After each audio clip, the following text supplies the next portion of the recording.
నమస్తే. మన గాంధీగిరి వార్తలకు స్వాగతం. రామగుండం పారిశ్రామిక ప్రాంత రౌండప్. ఈరోజు గాంధీగిరి అందిస్తున్న ప్రత్యేక వార్తలు చదువుతున్నది దయానంద్ గాంధీ. వార్తల్లోని ముఖ్యాంశాలు. ఘనంగా పతంగుల పండగ, వకీల్ సేవానిరతి, జర్నలిస్టు కుటుంబానికి ఎమ్మెల్యే మక్కాన్ సింగ్ చేయుత, మిస్టరీ వీడిని యశ్వంత్ హత్యాయత్నం ఘటన వివరాలు. ఈ రోజు గాంధీగిరి వార్తలను సమర్పిస్తున్నది శ్రీకాంత్ కంటి దవాఖానా. కోల్బెల్ కు కంటిపాప, అన్ని వర్గాలకు వెలుగు కిరణం. డాక్టర్ శ్రీకాంత్ సారథ్యంలో వైద్య సేవల్లో శ్రీకాంత్ కంటి దవాఖానా. ఏప్రిల్ 15 నుండి ప్రతి గురువారం ఉచిత వైద్య నేత్ర శిబిరం. కంటి పొరకు ఆపరేషన్ 5,000 రూపాయలకే చేయబడును.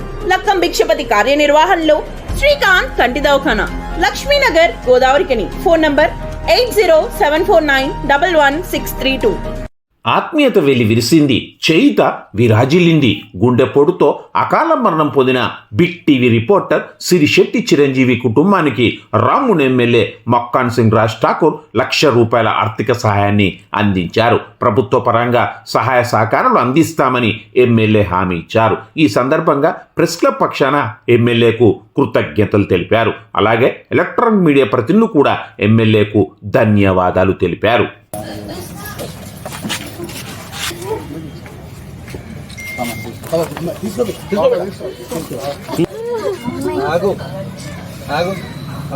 బాధపడకమ్మా,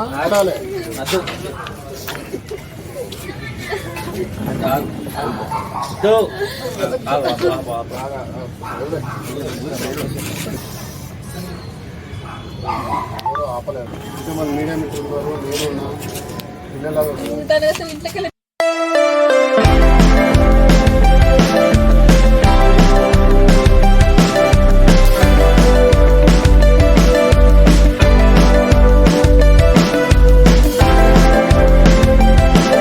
గోదావరికని పారిశ్రామిక ప్రాంత న్యాయవాది గడమల్ల వరలక్ష్మి సేవా స్ఫూర్తిని ఈరోజు చాటారు. తన పుట్టినరోజు సందర్భంగా జ్యోతి గాంధీ ఫౌండేషన్ నిర్వహణలో నిస్సాయులకు అపాన్నాస్తం అందించారు. TPCC legal cell convener Gadamalla Varalakshmi Rakesh స్థానిక ప్రగతి నిస్సాయుల ఆశ్రమ కేంద్రంలో నిస్సాయ కుటుంబాల మధ్య బర్త్డే కేక్ను కట్ చేశారు. పెద్దలకు బియ్యాన్ని, పిల్లలకు పాకెట్ మనీని అందించారు. వరలక్ష్మి సేవానిరతిని పలువురు కొనియాడారు. ఈ కార్యక్రమంలో పలు పక్షాల బాధ్యులు దేవి లక్ష్మీనరసయ్య, మద్దెల శ్రీనివాస్, నాగర్రాజు తదితరులు ఉన్నారు.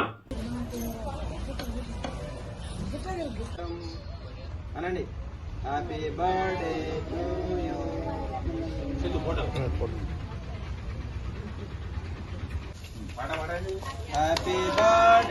To you Varalakshmi madam, happy birthday to you Varalakshmi madam.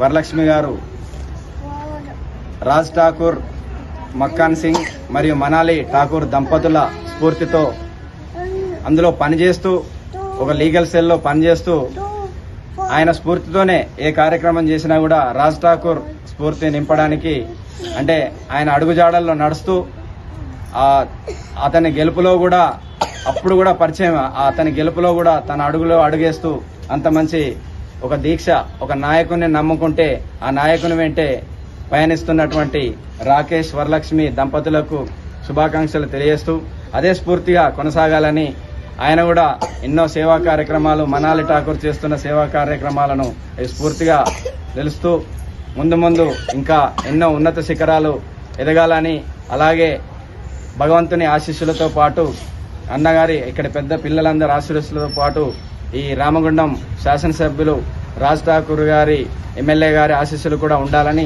ఆమెకు జన్మదిన శుభాకాంక్షలు తెలియజేస్తున్నాను. ఎక్కడైతే కష్టం ఉంటుందో, ఎక్కడైతే కన్నీరు ఉంటుందో అక్కడ వాళ్ళ కన్నీరు తుడవాలనేటువంటి ఒక మంచి ఆలోచన, సంకల్పం ఉన్నటువంటి మహిళామనే వారే వరలక్ష్మి గారు. ఈ ప్రాంతంలో ప్రముఖ న్యాయవాది, అంతేకాదు కక్షిదారులకు న్యాయపరమైనటువంటి సేవలను అంటే ఏదో డబ్బుతో కాకుండా సేవా సంకల్పంతో వాళ్ళకు సేవలు అందించేటువంటి గొప్ప మనస్తత్వం ఉన్నటువంటి వ్యక్తి. వారే ఈరోజు వారి బర్త్డే సందర్భంగా ఒక మంచి కార్యక్రమానికి శ్రీకారం చుట్టడం జరిగింది. సాధారణంగా మనందరికీ తెలుసు, బర్త్డే అనగానే ఇంట్లో స్నేహితుల మధ్య, తోటి లాయర్ల మధ్య, కుటుంబంలో ఉండే సభ్యుల మధ్య, చుట్టాల మధ్య కార్యక్రమం జరుపుకోవడం అనేది జరుగుతూ ఉంటుంది. కానీ వరలక్ష్మి గారు వినూత్నంగా, అంటే తప్పకుండా ఇది స్ఫూర్తిదాయకం, నా బర్త్డే స్ఫూర్తిదాయకం కావాలి, తాను తన బర్త్డే సందర్భంగా కొంతమంది కడుపు నింపాలన్నటువంటి ఆలోచనతో ఈరోజు ఒక మంచి కార్యక్రమాన్ని ప్రగతి నిస్సాయిల ఆశ్రమ కేంద్రంలో కార్యక్రమాన్ని చేపట్టడం జరిగింది. ఈ కార్యక్రమంలో ఉద్దేశం ఏంటంటే, ఇక్కడ కొన్ని కుటుంబాలు నిస్సాయిలైనటువంటి పేద కుటుంబాలు ఉంటాయి. ఆ పేద కుటుంబాలు ఒక పూటనైనా కడుపు నింపాలనే ఉద్దేశంతో బియ్యాన్ని పంపిణీ చేయడం, చిన్నారులకు పాకెట్ మనీ అందించడానికి వారు ముందుకు రావడం సందర్భంగా ఒకసారి వరలక్ష్మి గారికి బర్త్డే శుభాకాంక్షలు, అలాగే అభినందనలు. ఈరోజు నా బర్త్డే సందర్భంగా ఇక్కడ ఉన్నటువంటి ఈ అనాథాశ్రమంలో నా పుట్టినరోజు జరుపుకుంటున్నందుకు చాలా సంతోషంగా ఉంది. గౌరవనీయులు రామగుండ నగర అభివృద్ధి ప్రదాత ఎమ్మెల్యే రాజ్ ఠాకూర్ అన్నగారు మనాలి వదిన స్ఫూర్తితో ఇలాంటి సేవా కార్యక్రమాలు నిర్వహించడం జరుగుతుంది. నాకు చాలా ఈ అందరి మధ్యలో ఇలా సెలబ్రేషన్ చేసుకోవడం అనేది నేను ఒక అదృష్టంగా భావిస్తున్నాను. ఇలాంటి కార్యక్రమాలు ప్రతి ఒక్కరూ జరుపుకోవాలి నాలాగని అనుకుంటూ ఇక్కడ ఈరోజు వరలక్ష్మి గారి పుట్టినరోజు ఈ నిరాశ్రితులైన అనాథ పిల్లలు, అనాథ తల్లులు వీళ్ళందరికీ నేను ఉన్నా, వీరికి కుటుంబ సభ్యుల వల్లే నేను ఉన్నా, నా పుట్టినరోజు వేడుకలు ఈరోజు జరుపుకుంటా అని చెప్పి వరలక్ష్మి గారి దంపతులు ఈరోజు రావడం చాలా సంతోషకరమైన విషయము. వారికి తోడుగా, వారికి నీడగా మేము ఉంటాము అనే ముందడుగు వేసి వీరి మధ్య బర్త్డే చేసుకోవడం చాలా గొప్ప విషయము. ఎందుకంటే ఎంతోమంది అనాథలు ఈరోజు ఎవరు లేక కొట్టుబిట్టడం వాడుతూ, ఆహారం లేక, వారికి ఖర్చులకు డబ్బులు లేక ఇబ్బంది పడుతున్న తరుణంలో ప్రతి ఒక్కరు కూడా ఇలాంటి శివభావంలో ముందుకు పోవాలని వరలక్ష్మి గారిని మనము స్ఫూర్తిగా తీసుకొని వారి కుటుంబ సభ్యులకు ఈరోజు తోడుగా ఉండి వారికి బియ్యం కానివ్వండి, ప్యాకెట్ మనీ కానీ ఇవ్వడం చాలా సంతోషకరమైన విషయము. వారికి వరలక్ష్మి గారికి కృతజ్ఞతలు తెలియజేస్తున్నాము. అలాగే పుట్టినరోజు వేడుకగా జరుపుకుంటున్న వరలక్ష్మి గారికి జన్మదిన శుభాకాంక్షలు తెలియజేస్తున్నాము. కన్నీ కల్చరల్ క్లబ్ వారి ఆధ్వర్యంలో మకర సంక్రాంతిని పురస్కరించుకొని కైట్ ఫెస్టివల్ను ఘనంగా నిర్వహించారు. గోదావరికన్ పీజీ కాలేజ్ గ్రౌండ్లో కైట్ ఫెస్టివల్కు రామగుండం శాసనసభ్యుడు మక్కాన్ సింగ్ రాజ్ ఠాకూర్ ముఖ్య అతిథిగా హాజరయ్యారు. భోగి మంటలను వెలిగించారు, పతంగిని ఎగరవేశారు. మకర సంక్రాంతి సందర్భంగా కైట్ ఫెస్టివల్ నిర్వహిస్తా ఉన్నాం. దాని ప్రత్యేక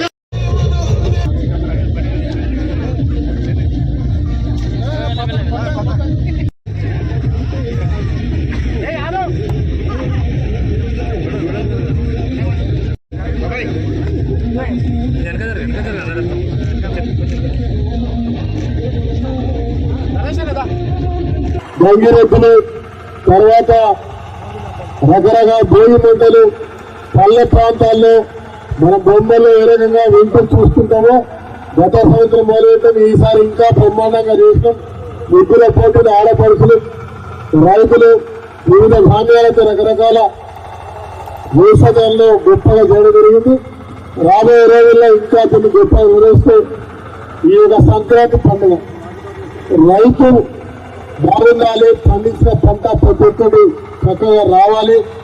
మన అన్నం పెట్టే రైతు బాగుంటే మన అందరం కూడా బాగుంటాం. గొప్పగా చేసుకునే ఒక కార్యక్రమంతో పాటు గాలిపటం, ఆకాశంలో గాలిపటం విరిగిపోతా ఉంటే మన జీవితం కూడా ఆ గాలిపటంలో మధ్యలో తెగిపోకూడదు. ఆకాశానికి ఏ విధంగా ఆలోచన ఉండాలి, భవిష్యత్తు ఆ రకంగా ఏ విధంగా ఆలోచన చేయాలి, మళ్ళీ జాగ్రత్తగా ముందుకు రావాలనే ఒక సంకల్పం, ఒక దాని అర్థం ఉంటుంది. ఇది మామూలు అర్థం కాదు, గాలిపటాలు.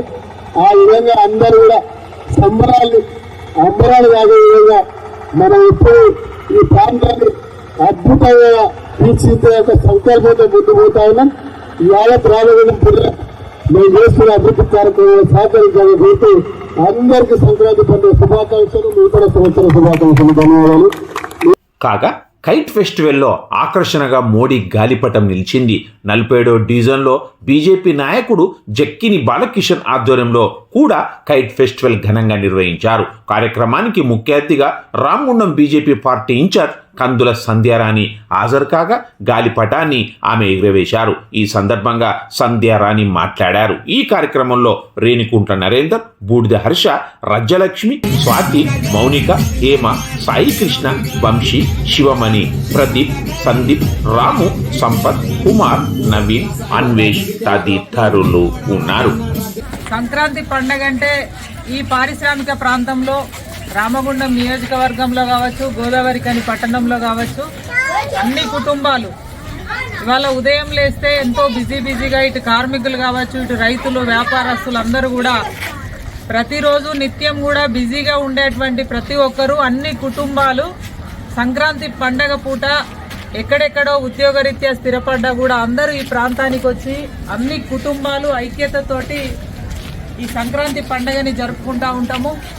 భోగి, సంక్రాంతి, కనుమ ఈ 3 రోజులు కూడా ఈ పట్టణంలో ఎంతో సంతోషంగా, ఆనందంగా కుటుంబాల మధ్య, ఉమ్మడి కుటుంబాల యొక్క విలువల్ని, ఐక్యతని తెలిపేటువంటి పండగ ఇది.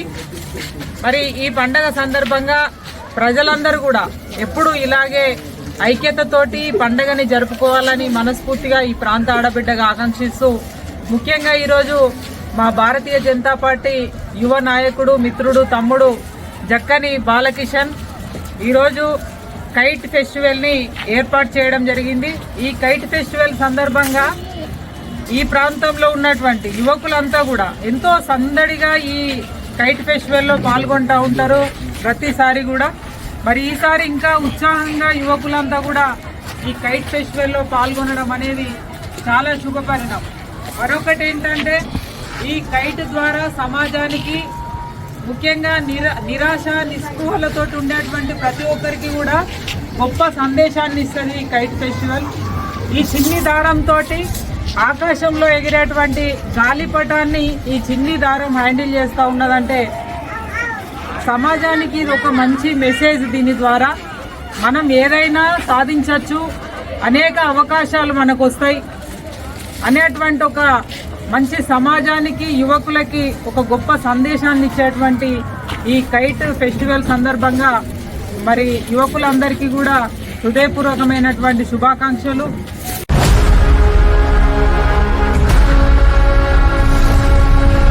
నూతన సంవత్సర మరియు సంక్రాంతి శుభాకాంక్షలతో లండన్ బ్రిడ్జ్ ముఖద్వారంతో మీకు స్వాగతం పలుకుతుంది fun and joy London city palace exhibition, ప్రభుత్వ జూనియర్ కళాశాల గ్రౌండ్, గోదావరిఖనిలో.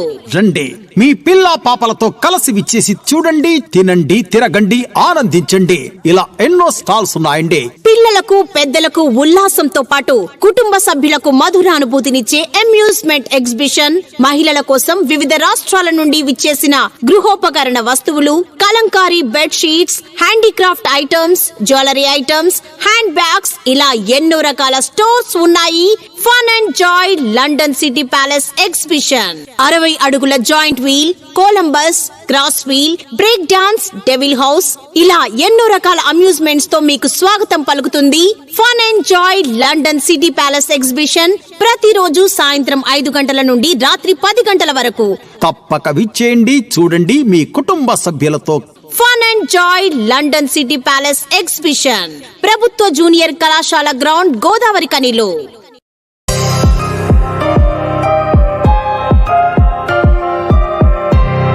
ఈ నెల 7న గోదావరిఖని పారిశ్రామిక ప్రాంతంలో కలకలం రేపిన స్థానిక రామ్నగర్కు చెందిన ఆర్ఎంపీ ప్రాక్టీస్ చేస్తున్న యశ్వంత్ మీద జరిగిన కిరాతక హత్యాయత్నం ఘటనలో ఇంకా మిస్టరీ వీడలేదు. పలు కథనాలు షికార్లు చేస్తున్న ఈ ఘటనలో నేరస్తులు ఎవరనేది పోలీసులకు అంతు చిక్కడం లేదు. హత్యాయత్నానికి గురైన యశ్వంత్ అపస్మారక స్థితిలో హైదరాబాద్లో ఓ ప్రైవేట్ ఆసుపత్రిలో చికిత్స పొందుతున్నాడు. యశ్వంత్ భార్య ప్రతిమ సింగరేణి ఏరియా ఆసుపత్రి స్టాఫ్ నర్సుగా పనిచేస్తుండగా వీరికి ఓ కుమారుడు ఉన్నాడు. అయితే యశ్వంత్ ముఖం తల భాగంలో 10 వరకు కత్తిపోట్లు వేశారు. ఒక కన్ను కూడా పూర్తిగా దెబ్బతింది. మెదడుకు బలమైన కత్తి గాయమైనట్టుగా తెలుస్తోంది. కాగా నేరస్తులు ఎందుకు ఈ హత్యాయత్నానికి పాల్పడ్డారనేది ఎవరనేది సస్పెన్స్గా ఉంది. ఎందుకోసం ఈ హత్యాయత్నానికి పాల్పడ్డారనేది మిస్టరీగా ఉంది. ఆర్థిక నేరమా, ఇంకా వివాదం ఏమైనా ఉందా అని తెలియాల్సి ఉంది.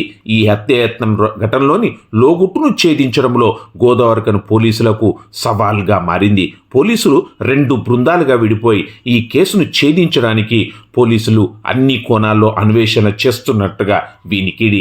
యశ్వంత్ మొబైల్లోని నెంబర్ల డాటాను పరిశీలన చేస్తున్నట్టుగా తెలుస్తూ ఉంది. సీసీ కెమెరా రికార్డులను పరిశీలించారు. ఘటన రోజు పోలీసు జాగిలాలను సైతం రంగంలోకి దించారు. యశ్వంత్ సంబంధికులను, అనుమానితులను పోలీసులు విచారిస్తూ ఉన్నారు. యశ్వంత్ భార్య ప్రతిమను కూడా అడిగి తెలుసుకున్నారు. ఇన్ని చేస్తున్నా పోలీసులకు కేసు ఛేదించడంలో దారులన్నీ మూతపడుతున్నట్లుగా వినికిడి. ఘటన జరిగిన సమయంలో సీసీ కెమెరాలో చిక్కిన ఓ చిన్న దృశ్యాన్ని, వాయిస్ను పోలీసులు పసిగట్టినట్టుగా తెలుస్తూ ఉండగా యశ్వంత్ మెదడుకు స్పందన, కదలికలు ఉన్నప్పటికీ అపస్మారక స్థితి నుండి బయటపడితే తప్ప ఈ హత్యాయత్నంలోని మిస్టరీ వీడుతుందనే అభిప్రాయం వ్యక్తమవుతుంది. 2 లేదా 3 నేరస్తులు తెలివిగా పోలీసులకు చిక్కకుండా యశ్వంత్ మీద హత్యాయత్నం పాల్పడగా ఈ కేసును పోలీసులు సీరియస్గా ఛేదించడానికి ముందుకు తీసుకువెళ్తూ ఉన్నారు. ఇంతటితో గాంధీగిరి వార్తలు సమాప్తం. నమస్కారం.